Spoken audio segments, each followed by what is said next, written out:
السلام علیکم ورحمت الله وبرکاتہ. ملګرو امید دی چې خبره د صحت په جامه وای. څنګه چې تاسو ته پته ده چې د شیخ ادریس صاحب باره کې مختلف قسم اعتراضات په سوشل میډیا باندې شروع دي، نو اکثر ملګرو ته د حقیقت پته هم نشته دی، خو راځئ نن ځو د حقیقت طرف ته چې حقیقت څه دی او د شیخ ادریس صاحب وینا څه ده. نو کوشش وکړئ دا بیان نصر مکمل واورئ، د نور ملګرو سره هم شیر کړئ. ډېر لکه زه ګورې صفا او پاک او حق خبره کوم، د خدای پاک فضل دی. ډېره موده دا اوس خلک تلي عمرې ته او واپس راتل بلا فلیټونه کینسل شو. ولې؟ ځکه دا د خلیج جنګ د ایران او د اسرائیلو هغه جنګونه او بیا هغې کې په سعودي باندې او په د بحرین او په د قطر کې د امریکې په دغه اډو باندې هغه بمباري کوله. خبره یاده ده که نه؟ ډېر فلیټونه کینسل شو. قسم دی چې زمونږ د علاقې ډېر خلک په بحرین کې ډېر هلکان په قطر کې او دارنګې په اماراتو کې په دوبۍ کې جړل به چې خدایه دا خو فلیټونه بند دي، مونږ خو تللی نه شو، دا به څه کوو او بمبارۍ دا یو لوی مسله وه. ډېر لوی جنګونه ډېر لوی د خلیج ممالک او دا په لوی غم کې پراته وو. الحمدلله د خدای حمد به مونږ ادا کوو چې د پاکستان د برکت نه پاکستان وګټل.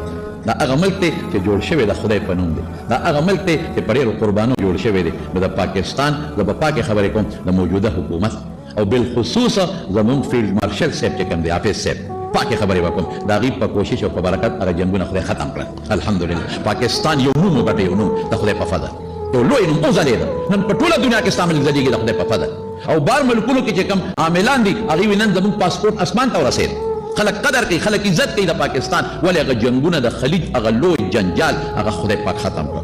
دا د خدای فضل او د خدای کرم. او ای دغه مردار کړی خدای غر کې ټرمپ دی که ډرم دی، دا خدای غر که دا جنجال ټول دې سپیره جوړ کړی دی. دې حرامي د مسلمانانو په سر اورونه بل کړي دی. دا شکر دی چې دغه حرامي نن پاکستان ته محتاج شو، دغه رزیل. نو نن هغه هم وایي د پاکستان شکریه ادا کړو او د پاکستان د وزیر اعظم او دغه فیلډ مارشل صاحب نومونه یې غوښتي دي چې د دې د برکت نه دا شی. او یې خبره نور هم جوړېدو واله دی، زم پاکستان ته را روان یم.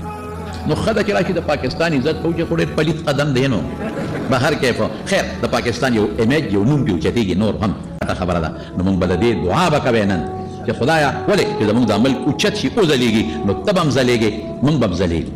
خدای دې زموږ د عمل وځلې، نور دې هم خدای وځلې. او چې دا څومره کوششونه وشو د امن دپاره، امن خو ښه شی دی، چې امن نی خو تباهي ده. چې دا څومره کوششونه وشو او په دې مسلمانانو ملکونو کې دا امن راغی، بدامني ختمه شوه.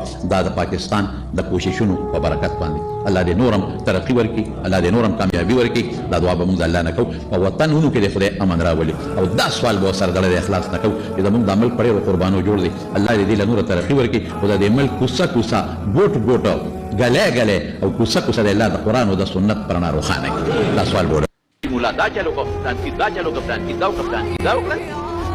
او داسې خلک نن په میډیا لګیا دي. یو زه به یو تقریر وکړم، مانه به یو غلطي وشي په تقریر کې، ځه خبره ونیسي دا خبره کړې.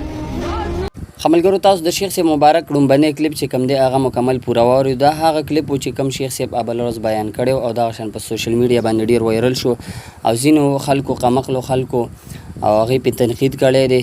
چونکې تاسو په خپله باندې واورېده چې دې کې د تنقید او د اعتراض هېڅ چانس نشته دی، ځکه چې دغه خنزیر وایي چې یاره د امن دپاره سوال ولې نه کوي په منبر باندې. نو د امن دپاره خو یې سوال کړی دی په دغې ویډیو کې هم، او ولې د امن دپاره کړی د خپل ملک د بلایي دپاره او د خپل ملک صفت چې کوم دی دا په مونږ باندې حق دی. د خپل ملک سره مینه محبت ده د ایمان حصه ده، صحیح ده.